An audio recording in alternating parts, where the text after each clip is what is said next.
Que voulez-vous? Moi, j'ai donné ma vie à ce dieu fainéant qu'on nomme fantaisie. C'est lui qui, triste ou fou, de face ou de profil, comme un polichinelle me traîne au bout d'un fil. Lui qui tient les cordons de ma bourse et la guide de mon cheval, jaloux, badaud, constant, perfide, en chasse au point du jour dimanche et vendredi cloué sur l'oreiller jusqu'est passé midi.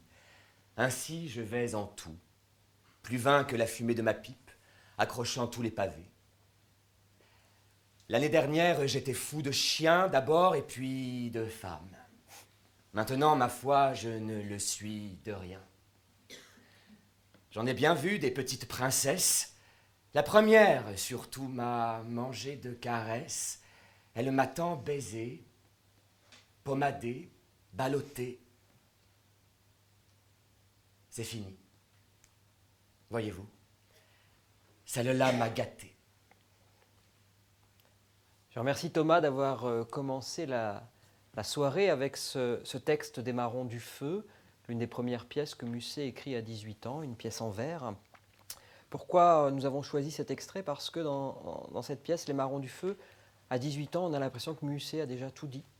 Le désenchantement, les amours blessés, la fantaisie, l'humour, le désespoir, la drôlerie, la cocasserie, tous ces thèmes qui traversent son œuvre. Et c'est justement ce soir une traversée de l'œuvre de Musset que nous vous proposons, un petit peu chronologique, mais pas vraiment, pas seulement.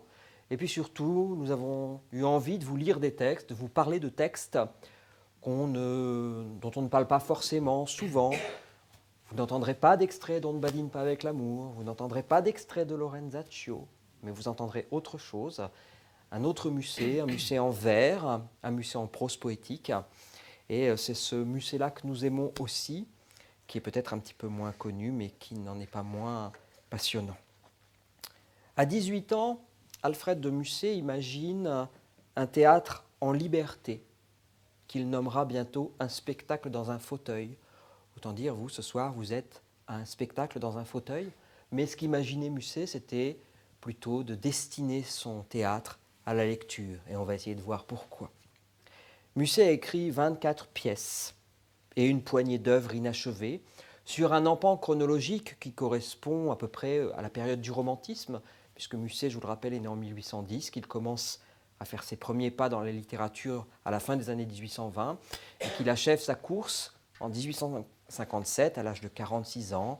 Il est mort à 46 ans, comme Nerval, comme Schumann, comme Baudelaire.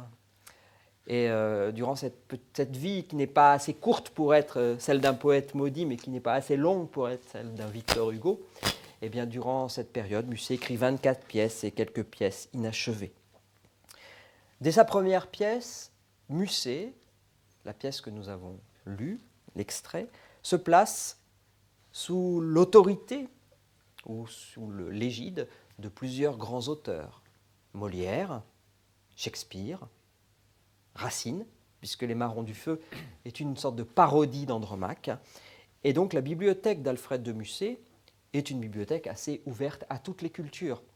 En 1829, quand il écrit cette pièce, il vient de voir les acteurs anglais jouer Shakespeare à Paris, il est fasciné, comme peuvent l'être Vigny, Hugo, Dumas, les romantiques de sa génération. Il découvre les traductions allemandes d'Hoffmann, de Jean-Paul Richter, de Goethe, et toute cette espèce de bouillon de culture l'influence considérablement. Et à 17 ans, tandis qu'il est en vacances dans la Sarthe, dans le château de son oncle, il écrit « Je ne voudrais rien faire où je voudrais être Shakespeare ou Schiller ». En toute modestie, il sera Alfred de Musset, ce qui est déjà pas mal. Ce qui est tout à fait significatif chez Musset, c'est que chez lui, le théâtre précède la scène.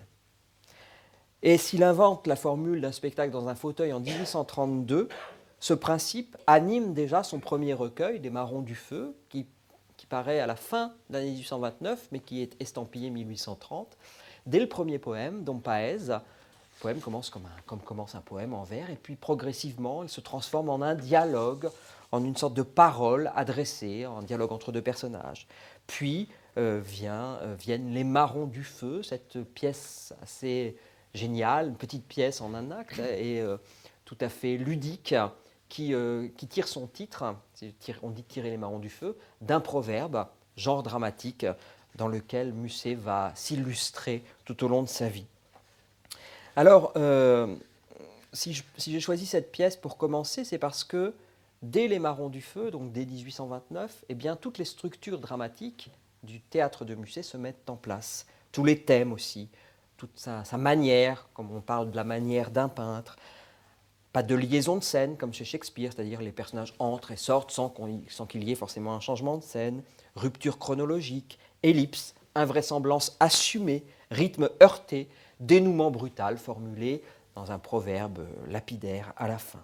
Mais surtout, ce qui est frappant de cette première pièce, c'est l'alternance entre un tempo assez heurté, des moments prosaïques, voire farcesques, et d'un seul coup, l'irruption dans son dialogue d'une forme de lyrisme qui vous cueille et qui sort d'on ne sait où, d'un seul coup, d'un Musset se mettre lyrique dans un passage qu'on aurait pu croire comique. Et c'est cette espèce d'alliage étrange qui fait la spécificité de son théâtre, et en particulier du théâtre des années 1830.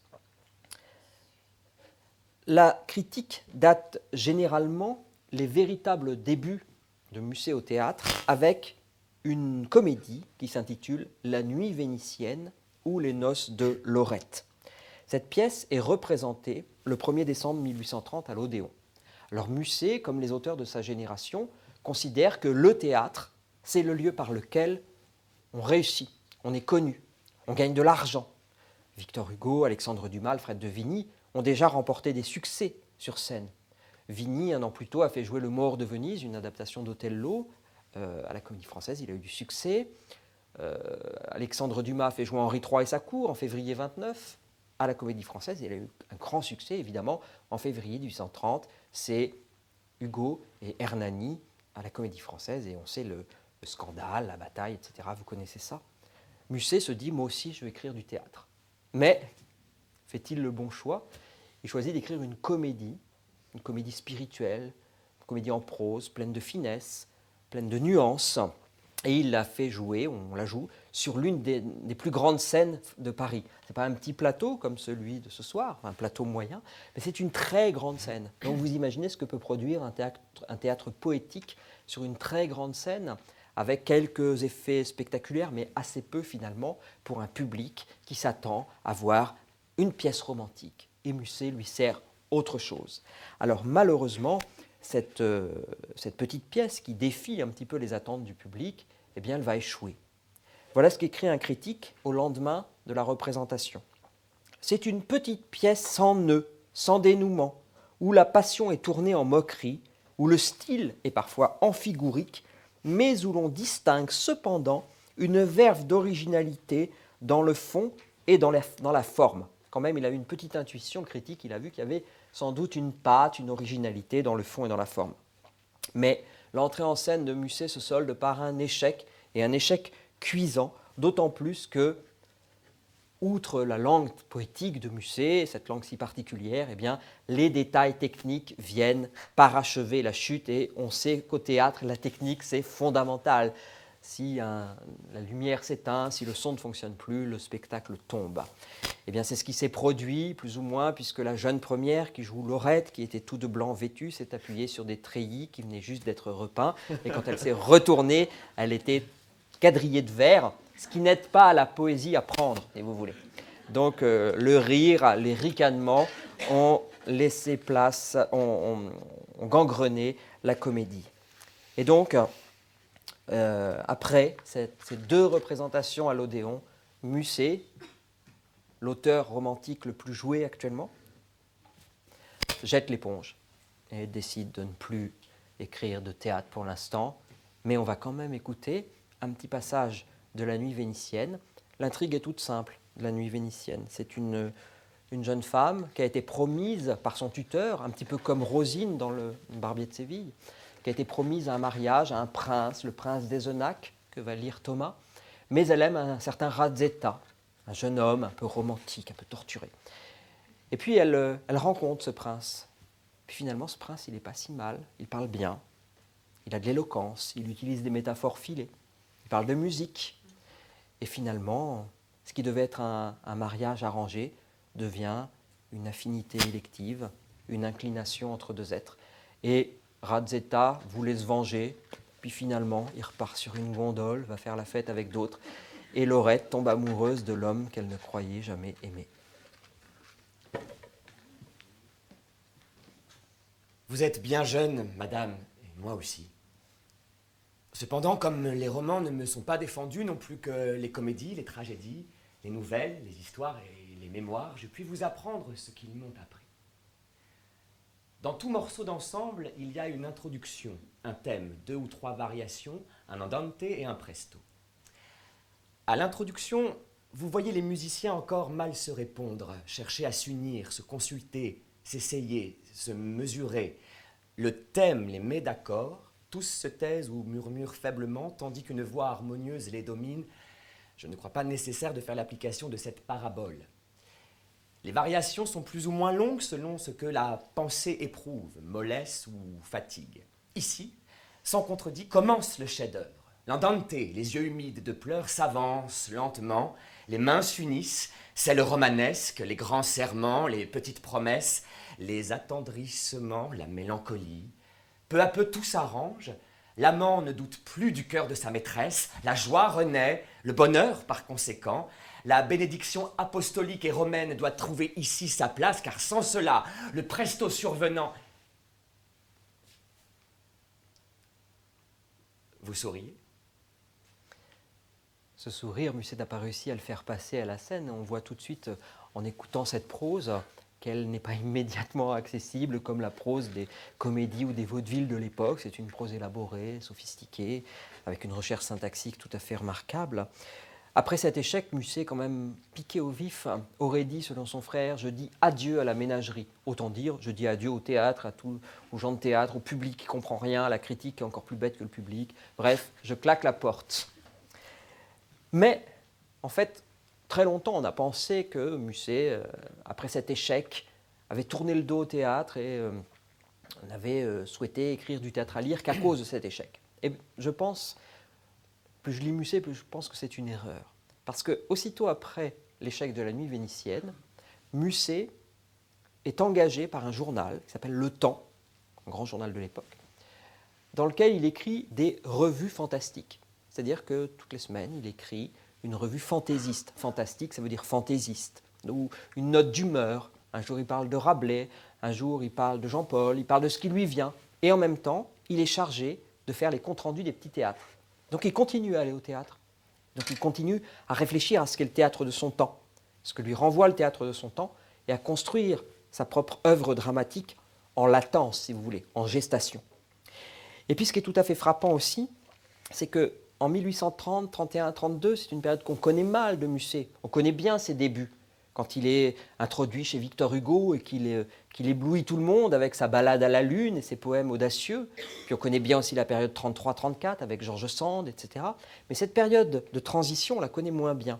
Or, c'est durant cette période que Musset se positionne artistiquement et idéologiquement par rapport au théâtre de son temps. Et il écrit 2 poèmes très importants, 2 grands poèmes, Les Vœux stériles, publiés en octobre 1830, dans lesquels ces vœux stériles, il affirme déjà sa distance et son regard critique à l'égard des modes. Et il affirme, non sans provocation, « Je suis un citoyen de tes siècles antiques ».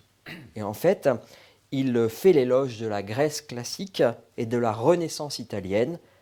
Il oppose ainsi la pérennité des chefs-d'œuvre et à la volatilité des écrits conjoncturels. Nos œuvres ont un an, nos gloires ont un jour, ajoute-t-il. Vouer le siècle aux gémonies, lui offrir au lecteur une méditation sur le clivage entre action et poésie.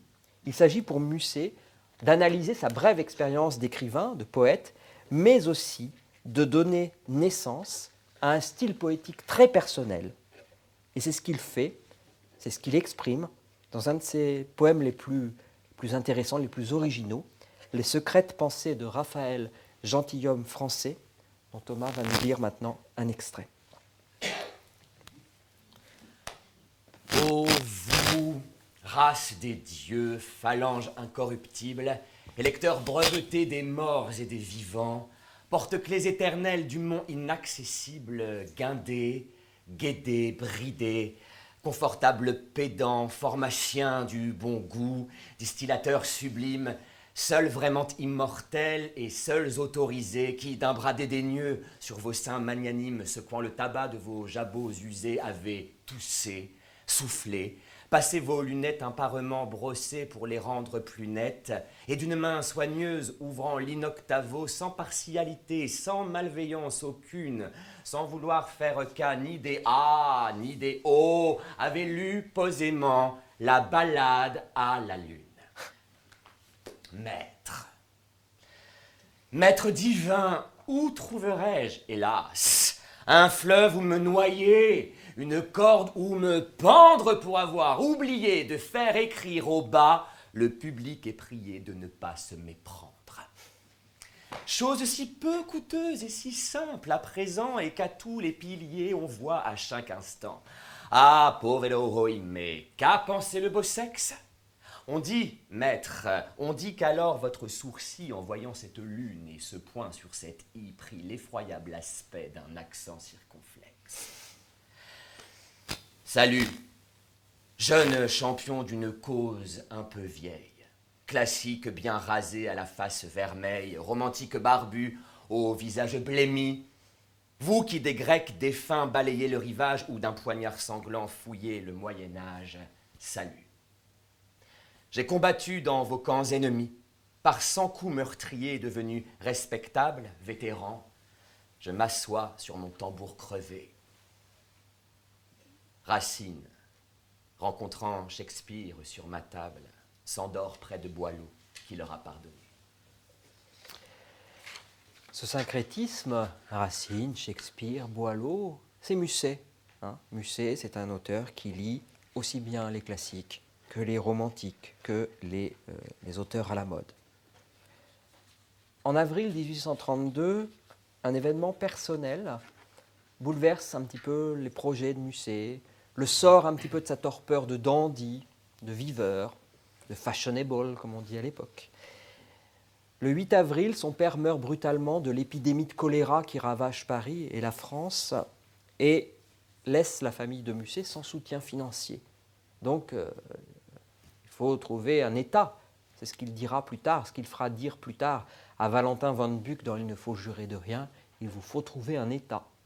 Donc Musset hésite et il se dit, bon allez, je tente un dernier coup poétique avant de m'engager dans les hussards de Chartres. Donc Musset imagine qu'il va s'engager dans les hussards de Chartres, mais peut-être avant, il essaye encore une fois un recueil poétique et c'est là qu'il a cette idée géniale de continuer à écrire du théâtre, mais du théâtre à lire, et ce qu'il va appeler un spectacle dans un fauteuil. Reconnu comme poète et non comme dramaturge, connu dans un petit milieu littéraire, non pas par la France entière, comme c'était le cas pour Lamartine dans les début des années 1820, Musset souhaite s'affranchir des images qu'on lui a un peu trop vite collées. On l'appelle Lord Byronais.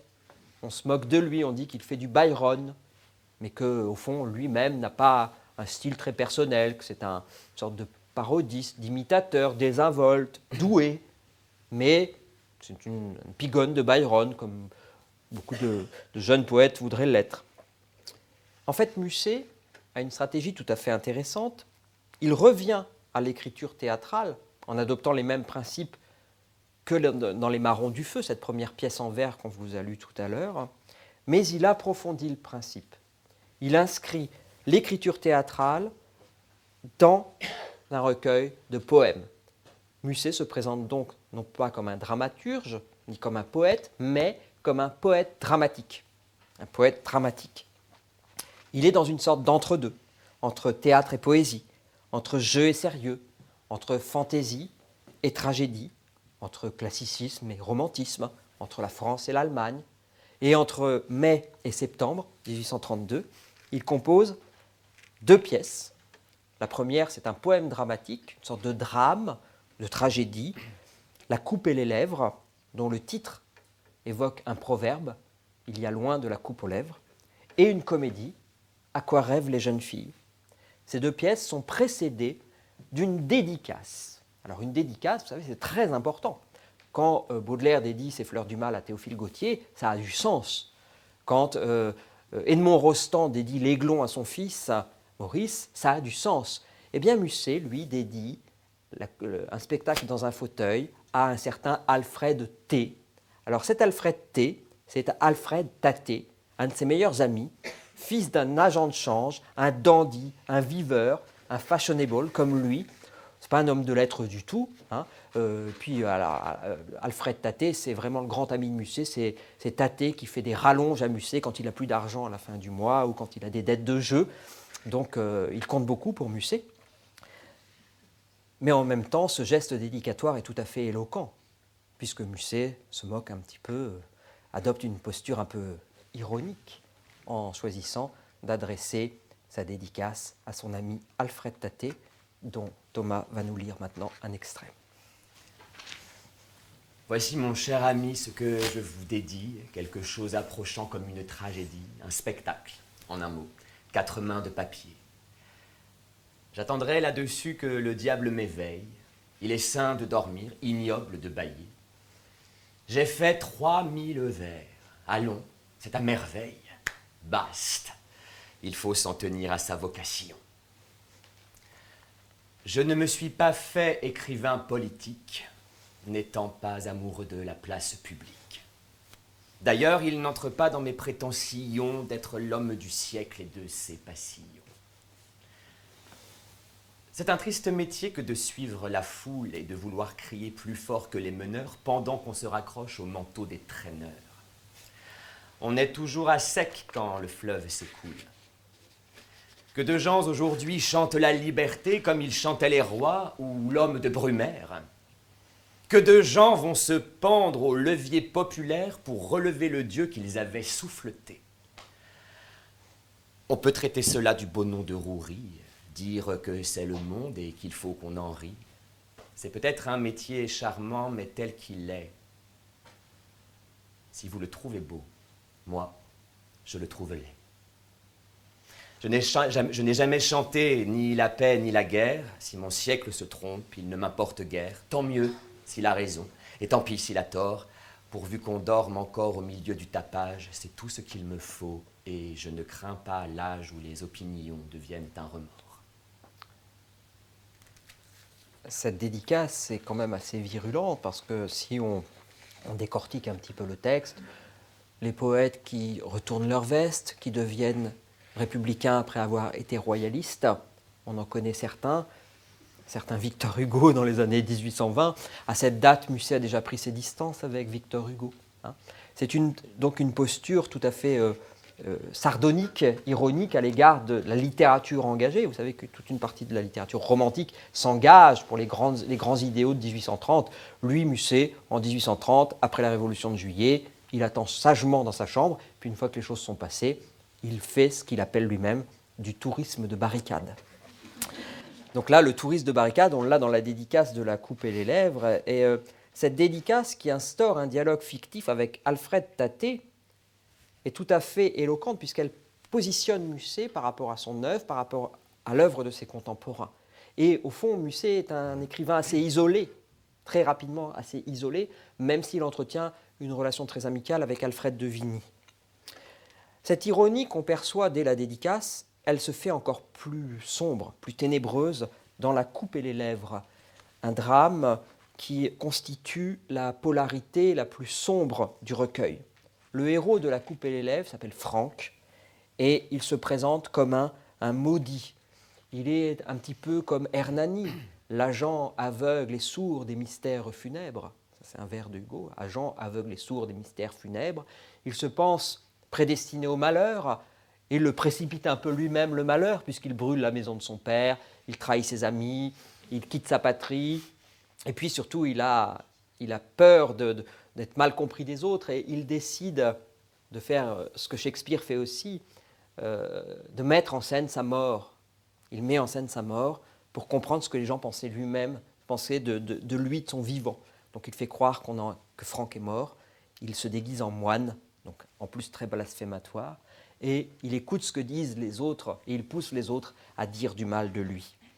D'une manière générale, l'atmosphère de La coupe et les lèvres est désenchantée, très sombre, et contrairement au drame romantique de son temps, Musset ne mélange pas le comique et le tragique, ou n'associe pas le grotesque et le sublime, ne les juxtapose pas. Tout est sombre dans La coupe et les lèvres, tout est noir, tracé au charbon, il n'y a pas d'espoir.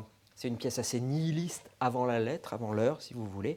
Et cette pièce, pour toutes ces raisons, annonce le grand poème Rolla de 1833, mais aussi Lorenzaccio, 1834, et La confession d'un enfant du siècle l'année suivante.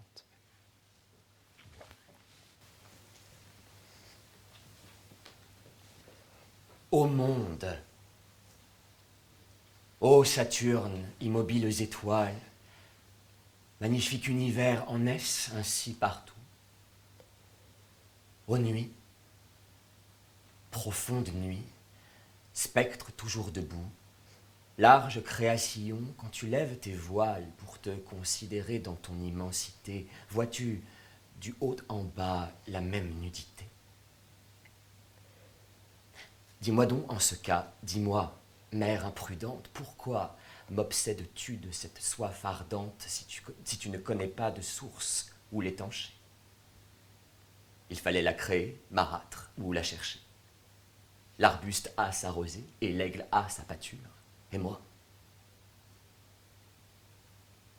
Que t'ai-je fait pour m'oublier ainsi? Pourquoi les arbrisseaux n'ont-ils pas soif aussi? Pourquoi forger la flèche, éternelle nature, si tu savais toi-même, avant de la lancer, que tu la dirigeais vers un but impossible et que le dard, parti de ta corde terrible, sans rencontrer l'oiseau, pouvait te traverser? Mais cela te plaisait. C'était réglé d'avance. Ah, le vent du matin, le souffle du printemps, c'est le cri des vieillards. Moi, mon Dieu, j'ai 20 ans. Oh, si tu vas mourir, ange de l'espérance, sur mon cœur, en partant, viens encore te poser. Donne-moi tes adieux et ton dernier baiser. Viens à moi. Je suis jeune et j'aime encore la vie. Intercède pour moi. Demande si les cieux ont une goutte d'eau pour une fleur flétrie. Bel ange, en la buvant, nous mourrons tous les deux. Qui me jette à mes pieds mon bouquet d'églantine? As-tu donc si longtemps vécu sur ma poitrine, pauvre herbe? C'est ainsi que ma Deida Mia, sur le bord de la route à mes pieds, te jeta. Deida Mia, c'est la jeune fille pure que rencontre Franck sur sa route et qui tente de le tirer de sa noirceur par une sorte de rédemption, mais elle n'y parvient pas car la figure maléfique de la femme, incarnée par un autre personnage qui s'appelle Mona Belcolor, vient. Oui, c'est un nom qui est Importable, donc c'est difficile à porter aujourd'hui, mais cette Mona Belcolor arrive au dénouement et poignarde la pure Deida Mia. Ça se termine sur une image de Pietà inversée, c'est-à-dire que Franck porte dans ses bras cette jeune femme qu'il aurait aimée et qu'il aurait sans doute tirée de sa noirceur. Donc vous voyez, c'est une pièce extrêmement sombre, sans nuance, et se dessine déjà dans cette coupe la silhouette du jeune homme vêtu de noir qui lui ressemble comme un frère, ce jeune homme de la nuit de décembre qui est en fait le double tragique de Musset, qui lui réapparaît régulièrement dans sa vie à ses heures les plus noires et qu'on retrouve aussi régulièrement dans son œuvre. Alors après La coupe et les lèvres, en deuxième partie de programme, Musset change radicalement de ton et il procède à une pratique théâtrale de l'époque, qui consiste à offrir au public, après l'avoir bien plombé avec une pièce sombre et désespérée, une tragédie ou un drame. On lui offre une petite comédie divertissante et rafraîchissante. Et c'est ce que fait Musset avec À quoi rêvent les jeunes filles, dont le titre suggère a priori une intrigue sentimentale, car tout un chacun imagine ce à quoi peuvent rêver des jeunes filles, à une histoire d'amour, forcément. Or, contrairement au présupposé de la comédie, si vous voulez, où l'action généralement découle d'un conflit extérieur ou d'un conflit avec les parents qui ne sont pas d'accord pour que les enfants épousent tel ou tel, enfin ça c'est le schéma des comédies de Molière souvent, eh bien Musset, lui, procède pas du tout comme ça, puisque le conflit vient de l'intérieur des personnages eux-mêmes et des jeunes gens eux-mêmes. Silvio, l'amoureux, transi, est timide, est timoré, ne sait pas comment s'y prendre avec les jeunes filles. Un autre personnage qui s'appelle Irus est aveuglé par sa fatuité. Quant à Ninon et Ninette, ce sont les deux jeunes filles, eh bien, elles songent certes au prince charmant, mais elles ne savent pas vraiment ce qu'elles préfèrent. Est-ce qu'elles préfèrent un roman, un soupirant déguisé, un rapt nocturne, un baiser dérobé, une romance chantée sous leur balcon ou l'habit claustral des nonnes? Elles y pensent, pas très longtemps. Elles sont romantiques comme peuvent l'être les jeunes filles bien éduquées du théâtre de Musset, c'est-à-dire espiègles, vives, désobéissantes, sentimentales. Et ce qui est très original dans cette comédie, c'est que pour entremettre l'amour, pour créer un lien amoureux entre les personnages, eh bien c'est le père des jeunes filles qui joue le rôle de l'entremetteur. C'est lui qui leur envoie des faux billets, qui vient chanter sous leurs fenêtres, qui imagine des scénarios romanesques pour que ces jeunes filles s'initient à l'amour. Alors, c'est pas très bien pensant, c'est un tout petit peu incestueux, mais c'est absolument délicieux. Et surtout, c'est une poésie incroyable. Et en discutant tout à l'heure avec Thomas en coulisses, on se souvenait que dans Fantasio, dans le Fantasio d'Offenbach, sur un livret de Paul de Musset, qui est joué 15 ans après la mort d'Alfred, eh bien, il y a de longs passages qui sont tirés d'À quoi rêvent les jeunes filles. Donc Paul de Musset est allé chercher dans À quoi rêvent les jeunes filles pour nourrir le Fantasio d'Offenbach, pour toutes les scènes de lyrisme en extérieur. À un moment donné, la princesse Elsbeth chante des vers d'À quoi rêvent les jeunes filles. L'eau, la terre et les vents, tout s'emplit d'harmonie. Un jeune rossignol chante au fond de mon cœur, etc. Et ça, c'est À quoi rêvent les jeunes filles que Paul de Musset reprend.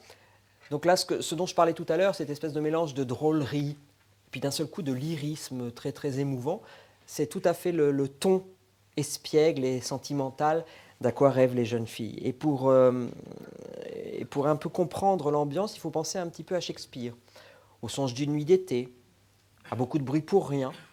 Et comme chez Shakespeare ou chez Marivaux, la fin est parfois ambiguë, puisque dans À quoi rêvent les jeunes filles, finalement, Silvio, le jeune homme, choisit Ninette, mais Ninon, elle, reste... Non, il choisit Ninon, pardon, mais Ninette, elle, reste sans amour, comme le prince dans Beaucoup de bruit pour rien, ou comme Marton dans Les fausses confidences. Mais pour l'heure, nous allons vous lire un petit passage du stratagème du père des jeunes filles. Donc c'est À quoi rêvent les pères des jeunes filles pour que ces filles deviennent amoureuses. Ah! Jeune homme, avez-vous aussi votre idéal? Pourquoi pas, comme tous. Leur étoile est guidée vers un astre inconnu qu'ils ont toujours rêvé. Et la plupart de nous meurent sans l'avoir trouvé. Attachez-vous du prix à des enfantillages. Cela n'empêche pas les femmes d'être sages, bonnes, franches de cœur, c'est un goût seulement. Cela leur va, leur plaît. Tout cela, c'est charmant. Écoutez-moi, Silvio. Ce soir, à la veillée, vous vous cuirasserez d'un large manteau noir. Flora dormira bien, c'est moi qui l'ai payé. Ces dames, pour leur part, descendront en peignoir. Or, vous vous doutez bien, par cette double lettre, que ce que vous vouliez, c'était un rendez-vous. Car excepté cela, que veut un billet doux? Vous pénétrerez donc par la chère fenêtre. On vous introduira comme un conspirateur. Que ferez-vous alors, vous, double séducteur? Vous entendrez des cris. C'est alors que le père, semblable au commandeur dans le festin de Pierre, dans sa robe de chambre, apparaîtra soudain. Il vous provoquera, sa chandelle à la main. Vous la lui soufflerez du vent de votre épée. S'il ne reste par terre une tête coupée, il y pourra du moins rester un grand seau d'eau que Flora, lestement, nous versera d'en haut. Ce sera tout le sang que nous devrons répandre. Les valets aussitôt le couvriront de cendres. On ne saura jamais où vous serez passés. Et mes filles crieront « Ah, ciel, il est blessé !» Pour que le spectacle soit crédible et la scène est imaginable, puisque là c'est du théâtre à lire, Musset invente un vers, comme vous venez de l'entendre, qui transporte le lecteur vers une scène virtuelle. C'est pourquoi l'alexandrin de Musset est souvent habité par l'action. Il comporte à l'intérieur des indications de jeu, des gestes, des éléments sur l'espace. Dans À quoi rêvent les jeunes filles, en particulier, se dessine constamment l'espace du dehors, du dedans, du jardin, de la chambre, du boudoir, grâce au vers. Il y a très peu de didascalie, tout est dans les mots. Et souvent, chez Musset, c'est comme ça, tout est dans les mots. Musset dote son vers d'un ton, d'une humeur, et il insuffle ainsi une dynamique concrète qui contient tous les éléments de jeu, non sans espièglerie, puisque la didascalie liminaire d'À quoi rêvent les jeunes filles, la première didascalie, c'est la scène et où l'on voudra. Où l'on voudra, ici, ailleurs. C'est un peu une réponse aussi moqueuse au palais à volonté de la tragédie classique.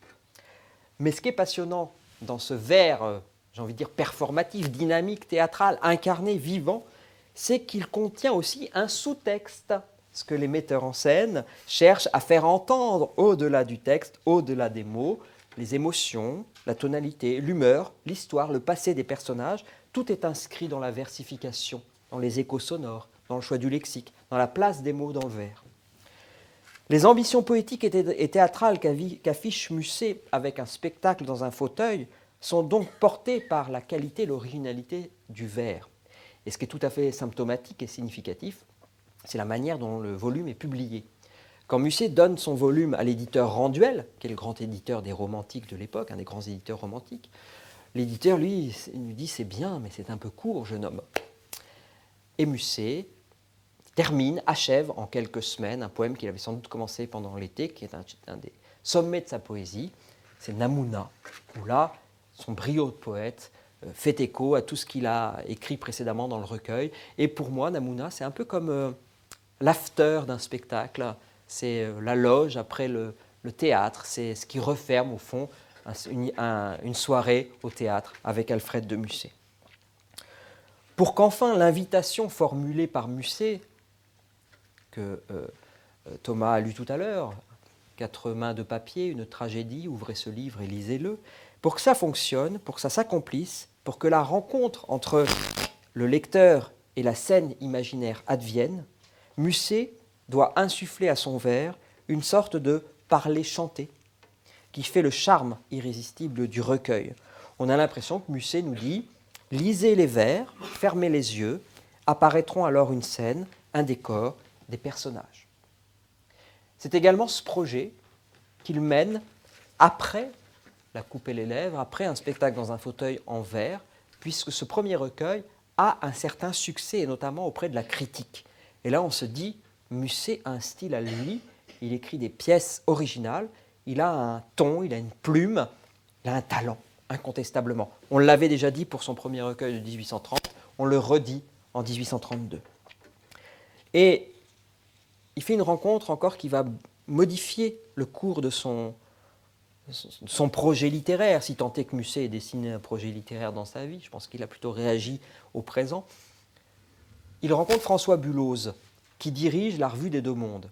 Et comme Musset a toujours besoin d'argent, qu'il joue beaucoup, qu'il boit beaucoup, que les femmes coûtent cher, eh bien, il accepte la proposition que lui fait Bulloz d'écrire dans la Revue des Deux Mondes de la prose ou des vers. Le contrat stipule « Vous nous fournirez régulièrement de la prose ou des vers ». Et Musset va fournir jusqu'à la fin de sa vie de la prose ou des vers parmi les plus grands chefs-d'œuvre du répertoire romantique. Ainsi, en mai 1833, Musset a 22 ans, je le rappelle, il publie dans la Revue des Deux Mondes Les Caprices de Marianne. Il invente un théâtre poétique en prose. dont le Verbe donne corps à l'espace et épaisseur au temps. L'une des réussites des Caprices de Marianne, je vous résume l'histoire en quelques mots, Célio aime Marianne, mais elle l'a rejeté, il est trop timide pour aller lui déclarer à nouveau sa flamme, et il envoie son ami Octave plaider sa cause auprès de Marianne. Il la plaide si bien que cette jeune femme, mariée à Claudio, un vieux juge, tombe sous le charme du beau parleur. Et à la fin de la pièce, Marianne est séduite par Octave, elle lui offre son écharpe, et elle lui dit « Qui vous voulez me la ramènera ce soir, Célio ou un autre, peu importe. » En fait, elle attend Octave, elle attend qu'Octave vienne. Et Octave, fidèle à sa parole, va donner l'écharpe à Célio. Donc nous allons vous lire 2 extraits des Caprices de Marianne. Le premier, c'est Octave seul qui médite sur sa condition, sur le fait que notre vie est-elle soumise au hasard ou au destin. Je vous laisse juger de ce que pense Musset. Écris sur tes tablettes, Dieu juste, que cette nuit doit m'être comptée dans ton paradis. Est-ce bien vrai que tu as un paradis? En vérité, cette femme était belle et sa petite colère lui allait bien. D'où venait-elle? C'est ce que j'ignore. Qu'importe comment la bille d'ivoire tombe sur le numéro que nous avons appelé. Souffler une maîtresse à son ami, c'est une rouerie trop commune pour moi. Marianne ou tout autre, qu'est-ce que cela me fait? La véritable affaire est de souper. Il est clair que Célio est à jeun. Comme tu m'aurais détesté, Marianne, si je t'avais aimé. Comme tu m'aurais fermé ta porte, comme ton bélître de mari t'aurait paru un Adonis, un Sylvain, en comparaison de moi. Où est donc la raison de tout cela? Pourquoi la fumée de cette pipe va-t-elle à droite plutôt qu'à gauche? Voilà la raison de tout. Fou! 3 fois fou allié, celui qui calcule ses chances, qui met la raison de son côté.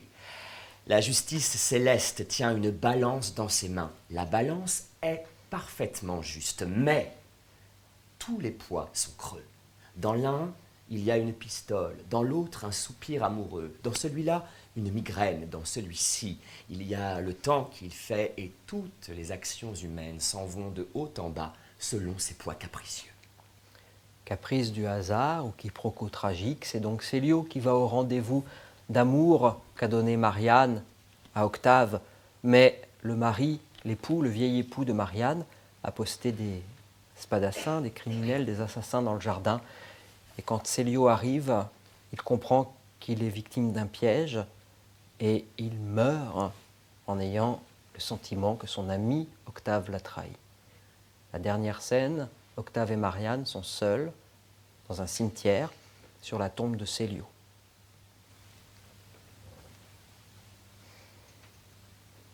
Moi seul au monde, je l'ai connu.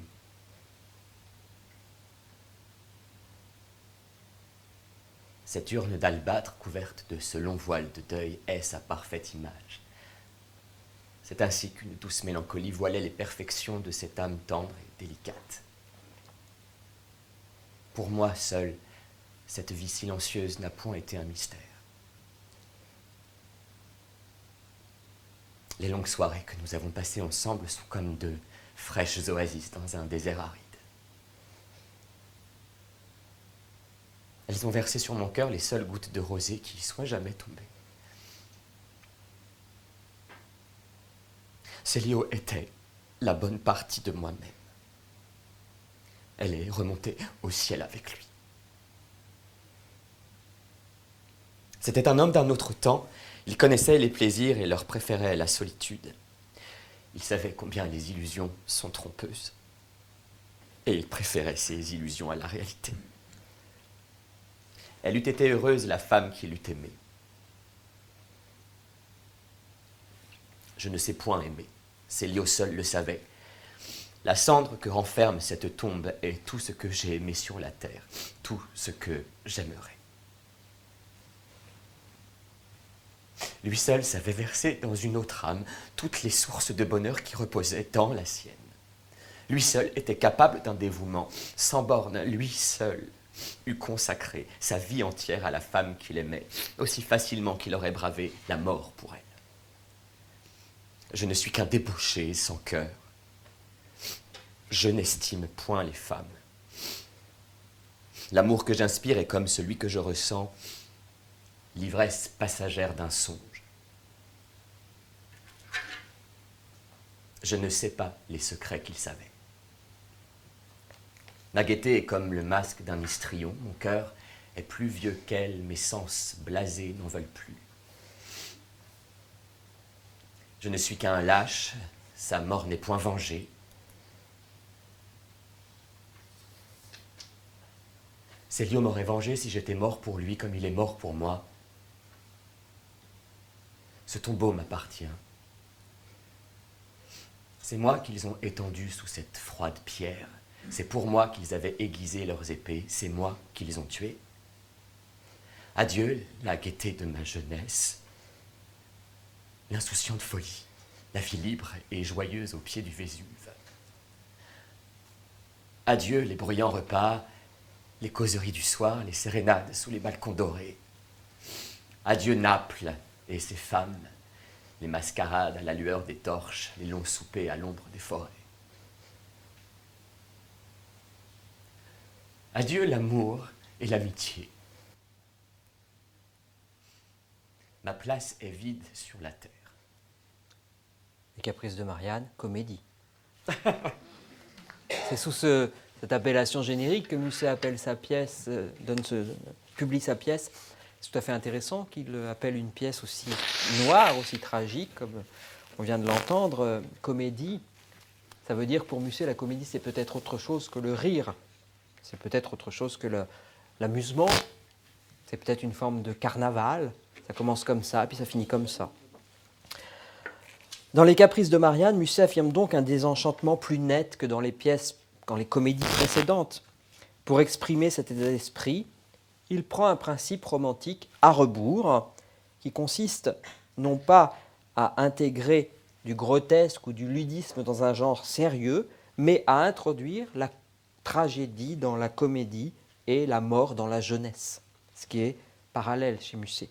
Ce système est également le moteur dramatique d'On ne badine pas avec l'amour, ou même de Fantasio. Mais ce qui est frappant dans ce qu'on vient d'entendre, c'est cette prose poétique dont Musset dote ses personnages, ce dialogue, ce soliloque extrêmement métaphorique, avec de nombreuses images, des constructions qu'on retrouve dans la versification de Musset. C'est une langue qu'on ne parle qu'au théâtre, c'est une langue qu'on ne parle pas dans la vie. Finalement, après, à partir des Caprices de Marianne, se dessinent déjà des thèmes forts du théâtre de Musset. L'obsession de la vérité et la détestation du mensonge, la trahison et ses conséquences, l'incompréhension entre les hommes et les femmes, ce qu'on appelle la guerre des sexes, le sacrifice de soi pour accéder à un au-delà du chagrin, comme c'est le cas d'Octave, et plus généralement, au-delà des questions morales, psychologiques ou affectives, Musset questionne sans cesse ce que doit dire le théâtre, ce que dit le théâtre et à quoi sert le théâtre. C'est aussi ce qui fait qu'il est très actuel. C'est aussi pourquoi Fantasio est une œuvre passionnante dans la carrière de Musset. Et si on est là ce soir, c'est grâce à Fantasio, puisque notre rencontre s'est faite sur l'opéra comique que Thomas a monté au Châtelet cet hiver et que vous avez peut-être vu. Fantasio est une pièce extraordinairement riche parce qu'elle est métapoétique. C'est une pièce qui parle de littérature, c'est une pièce qui parle de théâtre. Le bouffon, puisque Fantasio c'est l'histoire d'un jeune homme endetté et qui s'ennuie, qui décide de prendre la place d'un bouffon mort en voyant passer son enterrement, il se déguise en bouffon et il rentre à la cour du roi. Bien, le bouffon est comme le poète. Il invente un langage et perçoit la réalité à sa façon. Les lunettes de Fantasio lui permettent de voir une tulipe rouge ou bleue, selon les jours, selon l'heure de la journée. En cela aussi, Fantasio incarne la figure du dramaturge, du metteur en scène, qui tire les ressorts d'une situation pour créer un système de représentation démarqué du réel. La fantaisie dévoile aussi, puisque Fantasio, c'est la fantaisie, Fantasio, la fantaisie, dévoile aussi une sorte d'autofiction théâtrale. Autrement dit, habituellement, le théâtre n'est pas un lieu autobiographique, a priori, mais Musset insuffle de nombreux éléments personnels dans le personnage de Fantasio, des éléments de sa vie, l'alcool, le jeu, l'amitié, l'importance de l'amitié dans la constitution de soi. Et il instille un discours doux amer sur le présent, sur la vie politique, sur que fait-on quand on a 20 ans et quand on est dans une petite ville de province et qu'on s'ennuie, de quoi l'avenir sera fait, est-ce qu'on aura un travail, est-ce que ça vaut le coup de travailler, autant de questions qui me paraissent extrêmement contemporaines. La jeunesse, incarnée par Fantasio et par ses amis, ne choisit ni la révolte, ni la revendication, mais elle est en attente d'action. Et c'est cette action incroyable, voir passer l'enterrement d'un bouffon qu'on enterre le soir, qui donne l'idée à Fantasio, qui s'appelle Henri, qui devient Fantasio, à Fantasio de devenir le bouffon de la princesse, le bouffon du roi, et de défaire un mariage arrangé, et en arrachant la perruque d'un prince de Mantoue ridicule, et finalement il sauve une princesse d'un mariage qui aurait été affreux. Et Thomas va nous lire un petit extrait de Fantasio, au moment où Fantasio est dans le palais et qui s'est installé comme bouffon officiel, nouveau bouffon du roi. Quel métier délicieux que celui de bouffon! J'étais gris, je crois, hier soir lorsque j'ai pris ce costume et que je me suis présenté au palais. Mais en vérité, jamais la saine raison ne m'a rien inspiré qui valût cet acte de folie. J'arrive et me voilà reçu, choyé, enregistré et, ce qu'il y a de mieux encore, oublié. Je vais et viens dans ce palais comme si je l'avais habité toute ma vie. Tout à l'heure, j'ai rencontré le roi. Il n'a pas même eu la curiosité de me regarder, son bouffon étant mort. On lui a dit « Sire, en voilà un autre. C'est admirable. » Dieu merci, voilà ma cervelle à l'aise. Je puis faire toutes les balivernes possibles sans qu'on me dise rien pour m'en empêcher. Je suis un des animaux domestiques du roi de Bavière. Et si je veux, tant que je garderai ma bosse et ma perruque, on me laissera vivre jusqu'à ma mort entre un épagnol et une pintade. En attendant, mes créanciers peuvent se casser le nez contre ma porte tout à leur aise. Je suis aussi bien en sûreté ici, sous cette perruque, que dans les Indes occidentales.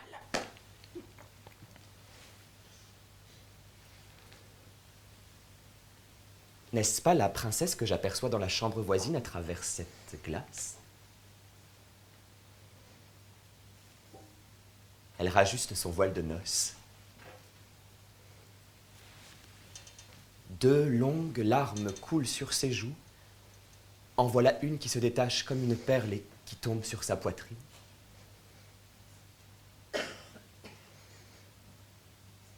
Pauvre petite. J'ai entendu ce matin sa conversation avec sa gouvernante. En vérité, c'était par hasard. J'étais assis sur le gazon, sans autre dessein que celui de dormir. Maintenant, la voilà qui pleure et qui ne se doute guère que je la vois encore. Ah, si j'étais un écolier de rhétorique, comme je réfléchirais profondément sur cette misère couronnée, sur cette pauvre brebis à qui on met un ruban rose au cou pour la mener à la boucherie. Cette petite fille est sans doute romanesque. Il lui est cruel d'épouser un homme qu'elle ne connaît pas. Cependant, elle se sacrifie en silence. Que le hasard est capricieux. Il faut que je me grise, que je rencontre l'enterrement de Saint-Jean, que je prenne son costume et sa place, que je fasse enfin la plus grande folie de la terre pour venir voir tomber à travers cette glace les 2 seules larmes que cet enfant versera peut-être sur son triste voile de fiancée. Le 23 août 1834 paraît en 2 tomes Un spectacle dans un fauteuil en prose. Moins de 2 ans après, la première livraison d'un spectacle dans un fauteuil en vers. Le premier tome comporte Lorenzaccio et les caprices de Marianne. Le second, La nuit vénitienne, le drame André del Sarto, Fantasio et On ne badine pas avec l'amour. À 23 ans, Musset a composé un ensemble de chefs-d'œuvre qui demeurent inconnus, 23 ans, qui demeurent inconnus à son époque car ils ne sont pas joués. Musset est en effet un auteur de théâtre peu connu en 1834 et il est difficile de se faire une idée précise de quel fut son lectorat. Un relatif silence journalistique se fait autour de la publication de ce théâtre en prose qui signale l'intérêt vraiment très secondaire des critiques pour le théâtre de Musset. Musset est connu comme poète, il continue à publier de la poésie dans la Revue des Deux Mondes, mais il n'est pas vraiment connu comme dramaturge, sauf par un auteur, Théophile Gautier, qui à partir du moment où il devient critique pour la presse, critique de théâtre pour la presse, dès qu'il voit une mauvaise pièce ou une pièce qui se prétend poétique, écrit « Mais que ne joue-t-on le théâtre de Musset? Mais que ne joue-t-on les petites comédies de Musset? Mais que ne joue-t-on Musset ?» Et quand enfin, en novembre 1847, on crée à la Comédie Française ce petit proverbe en un acte, un caprice, et que le succès est énorme, le triomphe est rapide et énorme, et qu'enfin on crée Musset, Gautier soupire d'aise et ne cesse de répéter qu'il faut jouer Musset, que c'est sans doute le meilleur auteur de son temps. Après Fantasio, après Lorenzaccio, Musset oriente un petit peu son théâtre vers ce que j'appellerais un petit peu un style à la française, mais qui reste très très mussétien néanmoins. Et je voudrais qu'on s'arrête sur une pièce que j'aime beaucoup personnellement, qui s'intitule Le Chandelier. Et ce n'est pas tout à fait un scoop, mais un peu quand même. Thomas Joly va l'année prochaine, en 2019, donc dans un an et demi, créer le rôle de Fortunio dans Le Chandelier de Musset, dans une mise en scène par Bruno Bayeux, qui jouait dans Fantasio. Avec Le Chandelier, Musset atteint un point d'équilibre entre comédie, drame et proverbe, entre prosaïsme et poésie. Et il signe là une de ses meilleures pièces. Le Chandelier, ça se passe dans une petite ville de province. C'est une femme qui s'appelle Jacqueline, qui est mariée avec un vieux monsieur, qui est tombé, un vieux monsieur qui s'appelle Maître André, qui est notaire, et qui a chez lui 3 petits clercs de notaire, Guillaume, Landry, Fortunio. Et cette Jacqueline, qui s'ennuie un peu avec son vieux mari, a un amant qui s'appelle Clavaroche, qui est un hussard, justement, qui est un militaire.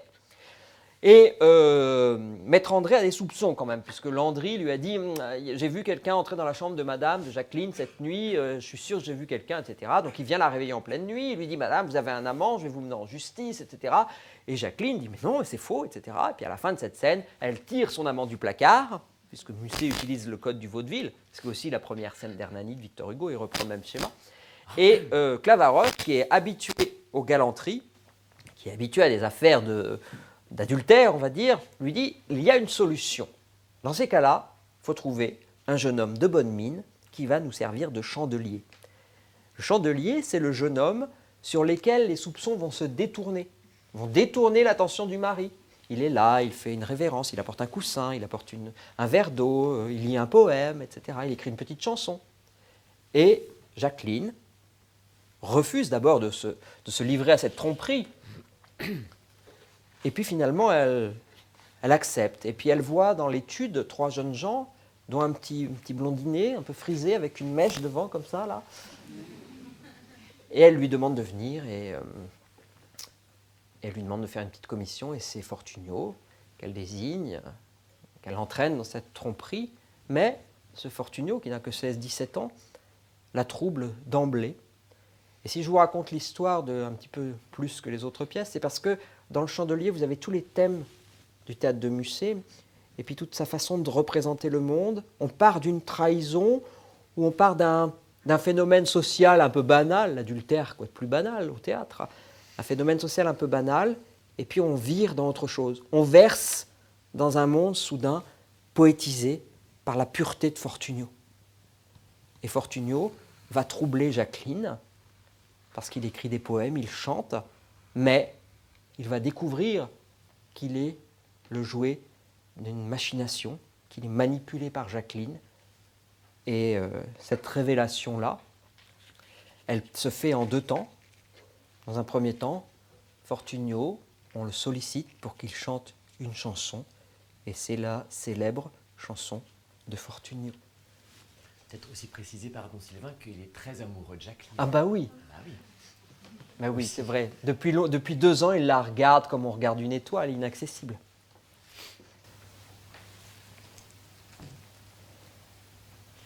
C'est Jacques Offenbach qui a fait la musique de cette chanson, Fortunio.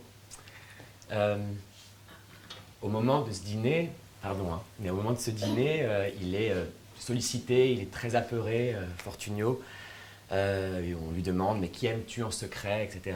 Et chante donc une chanson d'amour. Et donc il est très apeuré, et ça tombe bien parce que voilà, je le suis un petit peu si je dois me mettre à chanter. Donc il y a un peu le même contexte. Puisque Sylvain m'a dit, tu la chantes ou tu la dis. Et je trouve, même si ma voix n'est pas incroyable et qu'il manque un piano, etc., je trouve qu'on la comprend bien mieux quand on imagine ce Fortunio à table, poussé par cette bourgeoisie, de dire enfin qui il aime et de le pousser à dire en chantant. Ce qui est un petit peu le cas ici, je trouve qu'on l'entend mieux. Voilà, donc je vous lâche chanter.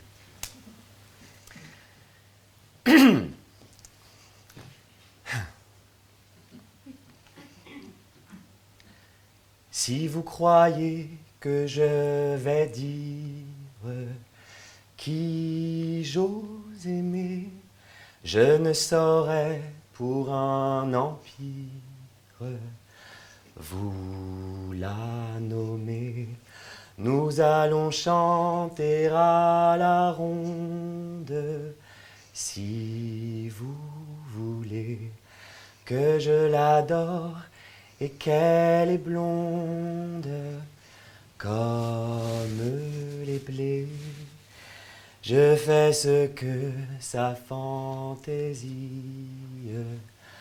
veut m'ordonner, et je puis, s'il lui faut, ma vie la lui donner.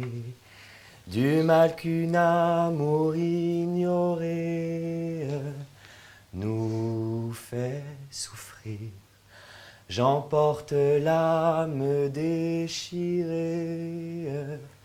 jusqu'à mourir. Mais j'aime trop pour que je dise qui j'ose aimer, et je veux mourir pour mamie sans la nommer. On comprend tout de suite pourquoi Jacqueline comprend très bien à qui la chanson s'adresse et elle tombe amoureuse de Fortunio sans vouloir se l'avouer d'abord. Mais quand Fortunio réalise, la scène est la suivante, il est venu après le repas, après la chanson, Jacqueline veut qu'il lui donne la chanson parce qu'elle a compris que c'était d'elle dont il était question et Fortunio lui dit à ce moment-là qu'il l'aime. Et donc elle le fait venir dans sa chambre et à un moment donné, quelqu'un monte l'escalier, c'est Clavaroche qui arrive, et elle lui dit « Sauvez-vous, voilà Clavaroche, etc. » Et Fortunio se sauve mais n'a pas le temps, ne se sauve pas vraiment, et il reste dans l'alcôve, c'est-à-dire dans un recoin de la chambre, et là entre Clavaroche et il découvre qu'en fait il a été manipulé par les amants. Et voilà ce que ça donne dans une des scènes suivantes. Rendre un jeune homme amoureux de soi uniquement pour détourner sur lui les soupçons tombés sur un autre, lui laisser croire qu'on l'aime, le lui dire au besoin, troubler peut-être bien des nuits tranquilles, remplir de doutes et d'espérance un cœur jeune et prêt à souffrir, jeter une pierre dans un lac qui n'avait jamais eu encore une seule ride à sa surface, exposer un homme au soupçon, à tous les dangers de l'amour heureux, et cependant ne lui rien accorder, rester immobile et inanimé dans une œuvre de vie et de mort, tromper, mentir du fond du cœur, faire de son corps un appât, jouer avec tout ce qu'il y a de sacré sous le ciel, comme un voleur avec des dés pipés. Voilà ce qui fait sourire une femme. Voilà ce qu'elle fait d'un petit air distrait. C'est ton premier pas, Fortunio, dans l'apprentissage du monde. Pense, réfléchis, compare, examine, ne te presse pas de juger. Cette femme-là a un amant qu'elle aime. On la soupçonne, on la tourmente, on la menace. Elle est effrayée, elle va perdre l'homme qui remplit sa vie, qui est pour elle plus que le monde entier. Son mari se lève en sursaut, averti par un espion, Il la réveille, il veut la traîner à la barre d'un tribunal, sa famille va la renier, une ville entière va la maudire, elle est perdue et déshonorée, et cependant elle aime, et ne peut cesser d'aimer. À tout prix, il faut qu'elle sauve l'unique objet de ses inquiétudes, de ses angoisses et de ses douleurs. Il faut qu'elle aime pour continuer de vivre, et qu'elle trompe pour aimer. Elle se penche à sa fenêtre, elle voit un jeune homme au bas. Qui est-ce ? Elle ne le connaît point, elle n'a jamais rencontré son visage. Est-il bon ou méchant, discret ou perfide, sensible ou insouciant ? Elle n'en sait rien, elle a besoin de lui. Elle l'appelle, elle lui fait signe, elle ajoute une fleur à sa parure, elle parle. Elle a mis sur une carte le bonheur de sa vie et elle joue à rouge ou noir. Si elle s'était aussi bien adressée à Guillaume qu'à moi, que serait-il arrivé de cela ? Guillaume est un garçon honnête, mais qui ne s'est jamais aperçu que son cœur lui servit à autre chose qu'à respirer. Guillaume aurait été ravi d'aller dîner chez son patron, d'être à côté de Jacqueline à table, tout comme j'en ai été ravi moi-même. Mais il n'en aurait pas vu davantage. Il ne serait pas devenu amoureux. Il ne serait devenu amoureux que de la cave de Maître André. Il ne se serait point jeté à genoux, il n'aurait point écouté aux portes, c'eût été pour lui tout profit. Quel mal y eut-il alors qu'on se servit de lui à son insu pour détourner les soupçons d'un mari ? Aucun. Il eût paisiblement rempli l'office qu'on lui eût demandé, il eût vécu heureux, tranquille, 10 ans sans s'en apercevoir. Jacqueline aussi eût été heureuse, tranquille, 10 ans sans lui en dire un mot. Elle lui aurait fait des coquetteries et il y aurait répondu, mais rien n'eût tiré à conséquence. Tout se serait passé à merveille et personne ne pourrait se plaindre le jour où la vérité viendrait. Pourquoi s'est-elle adressée à moi ? Savait-elle donc que je l'aimais ? Pourquoi à moi plutôt qu'à Guillaume ? Est-ce hasard ? Est-ce calcul ? Peut-être au fond se doutait-elle que je n'étais pas indifférent ? M'avait-elle vu à cette fenêtre ? S'était-elle jamais retournée le soir quand je l'observais dans le jardin ? Mais si elle savait que je l'aimais, pourquoi alors ? Parce que cet amour rendait son projet plus facile. Et que j'allais, dès le premier mot, me prendre au piège qu'elle me tendait. Mon amour n'était qu'une chance favorable. Elle n'y a vu qu'une occasion. Est-ce bien sûr ? N'y a-t-il rien d'autre chose ? Quoi, elle voit que je vais souffrir et elle ne pense qu'à en profiter ? Quoi ? Elle me trouve sur ses traces ? L'amour dans le cœur, le désir dans les yeux, jeune et ardent, prêt à mourir pour elle. Et lorsque me voyant à ses pieds, elle me sourit et me dit qu'elle m'aime. C'est un calcul et rien de plus. Rien de vrai dans ce sourire, dans cette main qui m'effleure la main, dans ce son de voix qui m'enivre. Oh Dieu juste, s'il en est ainsi, à quel monstre ai-je donc affaire et dans quel abîme suis-je tombé ? Non, tant d'horreur n'est pas possible. Non, une femme ne saurait être une statue malfaisante, à la fois vivante et glacée. Non, quand je le verrai de mes yeux, quand je l'entendrai de sa bouche, je ne croirai pas à un pareil métier. Non, quand elle me souriait, elle ne m'aimait pas pour cela, mais elle souriait de voir que je l'aimais. Quand elle me tendait la main, elle ne me donnait pas son cœur, mais elle laissait le mien se donner. Quand elle me disait « Je vous aime », elle voulait dire « Aimez-moi ». Non, Jacqueline n'est pas méchante. Il n'y a là ni calcul, ni froideur. Elle ment. Elle trompe. Elle est femme, elle est coquette, railleuse, joyeuse, audacieuse, mais non infâme, non insensible. Ah, insensé. Tu l'aimes, tu pries, tu pleures, et elle se rit de toi.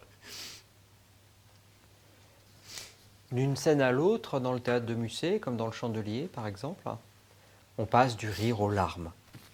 On passe de l'espérance à la souffrance, de l'hilarité à la plus grande désespérance. Et c'est ce qui caractérise toute l'œuvre théâtrale de Musset, y compris les pièces qui paraissent les plus drôles, ou les moins tragiques, ou les moins pessimistes. Par exemple, je pense à ce petit proverbe de 1845, il faut qu'une porte soit ouverte ou fermée. On a l'impression que c'est une conversation mondaine entre une marquise et un comte, entre la petite marquise et le comte. Et finalement, cette petite marquise, elle est peut-être beaucoup plus profonde que, que la mondanité de ses discours le laisse supposer. À un moment donné, il y a une réplique que je trouve très belle, qui infléchit d'un seul coup le discours et qui creuse quelque chose de profond entre eux.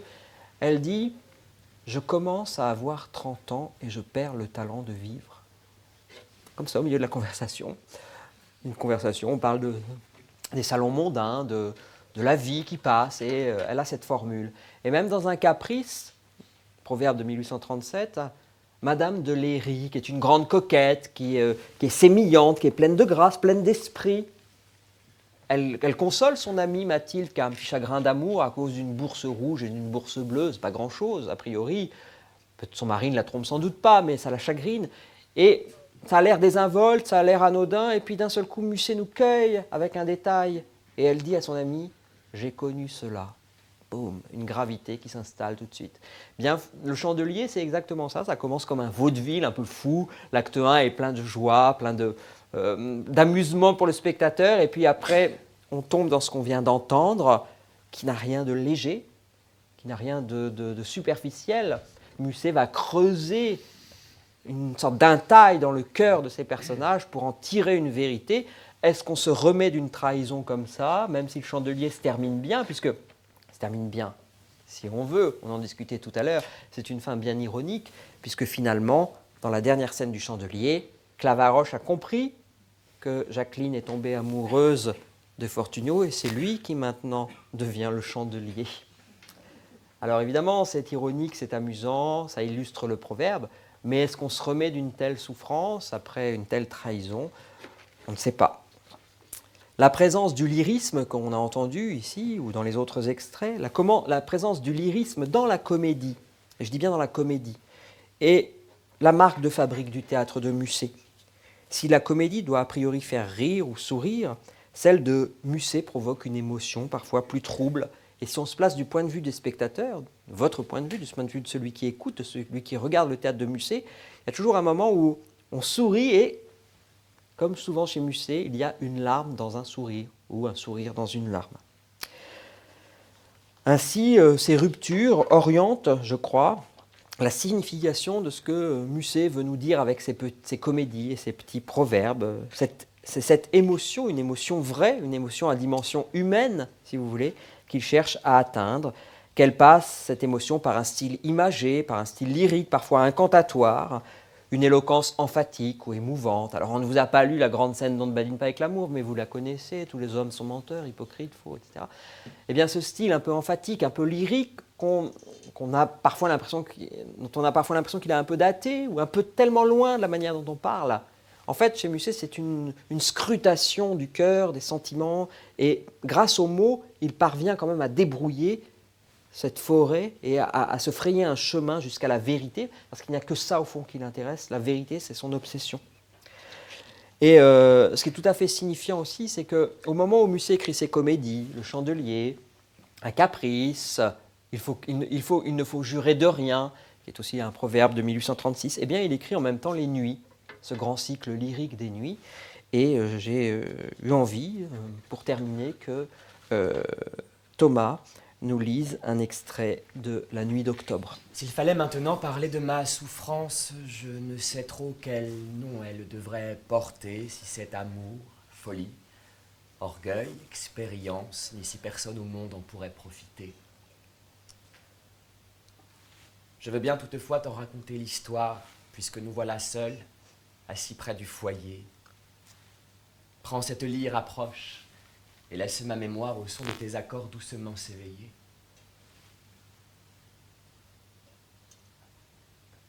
jour de travail, seul jour où j'ai vécu.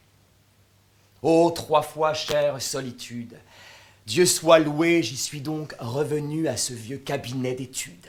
Pauvre réduit, mur tant de fois désert, fauteuil poudreux, lampe fidèle, ô mon palais, mon petit univers, et toi, muse, ô jeune immortel, Dieu soit loué, nous allons donc chanter. Oui. Je veux vous ouvrir mon âme, vous saurez tout, et je vais vous conter le mal que peut faire une femme. Car c'en est une.